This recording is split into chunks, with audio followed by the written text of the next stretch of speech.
Hello everyone, my name is Bede Mullen. I'm Chair of Slow the Flow. Delighted to be here with you this afternoon at this Community of Practice event.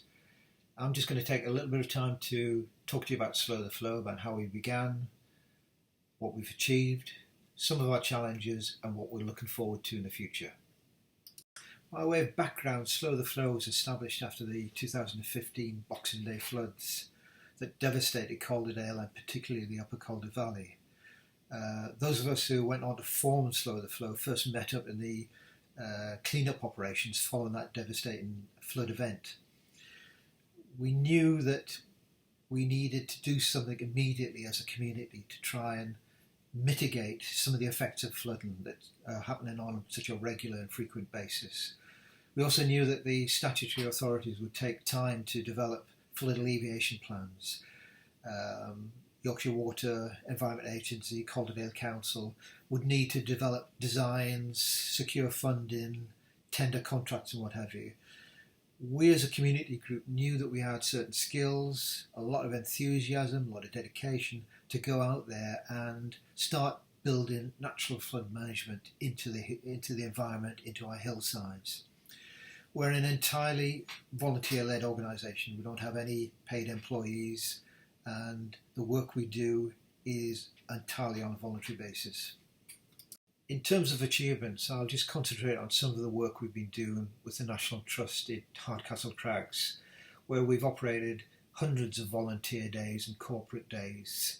We've had over 1,000 volunteers work with us, resulting in thousands of volunteer hours. Age range for volunteers is anything from 5 to 75, and very often we have 2 or 3 generations of a family come out and work with us on our sessions. Typical sessions would get between 10 and 40 volunteers, and each session we would be able to produce 3 to 7 leaky dams. Over the last 3 years we've completed 620 leaky dams and we're involved in their regular maintenance. As a result of all that work, we've had fairly extensive media coverage. We've been on Country File on BBC One, Look North and Calendar several times, and even appeared in Panorama. The work we've done in Hardcastle Crags has resulted in a range of reports on monitoring the effects of natural flood management. So those reports have been produced in conjunction with the Environment Agency, National Trust and Calderdale Council, and there's a further report due out later on this year. I suspect we're not that much different to many other small voluntary organisations in terms of the challenges we face. Time is our principal challenge. We're all volunteers, we all have other commitments, whether they be personal or work related. So finding the time to do Slow the Flow work can be quite a challenge. We have, however, got a dedicated team of volunteers and trustees. And for 3.5 years we were able to put out a team working every other weekend, building NFM into the environment of the upper Calder Valley. Bureaucracy is one of our bugbears. Try to avoid it as much as possible because it just snarls up the work of small voluntary organisations. We understand the necessity for it, particularly when we're dealing with large organisations like Environment Agency or Calderdale Council, but as a plea from us to try and keep it as simple and straightforward as possible. Finding compliant landowners is always going to be difficult. We've been phenomenally fortunate in the National Trust in Hardcastle Crags giving us permission to install an FM there. It would be brilliant if we could find a similar large-scale landowner in other parts of Calderdale. We know they don't exist, so the challenge will be working with small-scale landowners, farmers, and that's going to be more of a challenge for us as a small organisation. We also know that there are lots and lots of NFM sceptics, particularly up in the Calder Valley. The people who think that the solution to flooding is to dredge the rivers deeper and wider and forget about everything else. Well, we've got an education and a learning programme to encourage them to think more widely than that. Networking is also a challenge. I mean, we need to keep up to date, up to speed with what other voluntary organisations are doing in terms of their priorities, their workloads, their personnel, and keep involvement with the statutory organisations. Networking itself takes time, takes dedication, And as I say, our principal challenge as a small organisation is time. We don't have an awful lot of it. Well, COVID got in the way a bit for the last 14 months or so, but we've used that downtime to try and put Slow the Flow into a better organisational shape to move forward. We've achieved full charitable status. We've developed a whole range of position statements, all available on our website. Things to do with woodland management, dredging, use of beavers, that kind of thing. We've developed a master plan for Mytholmroyd Road Community Centre, looking at installing SUDS and NFM within their estate. We're a full member of the Calderdale Climate Change Group.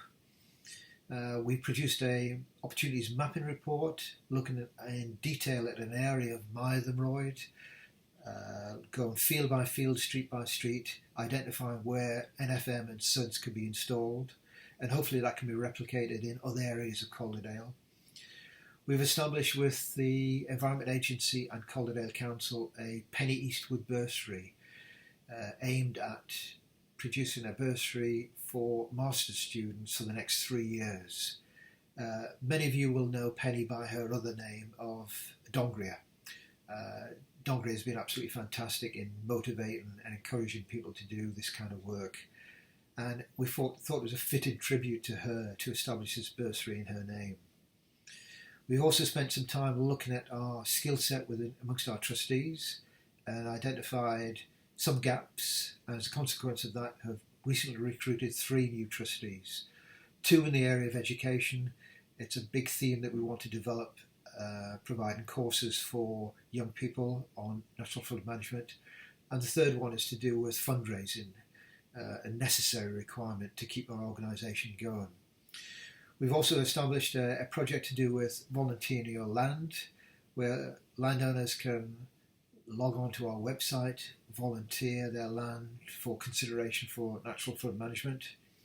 And delighted to say that for the past 2 years we've had an artist in residence who's produced some absolutely fantastic work, which will be going on show later on this year, both in Hebden Bridge and in Halifax. So look out for that.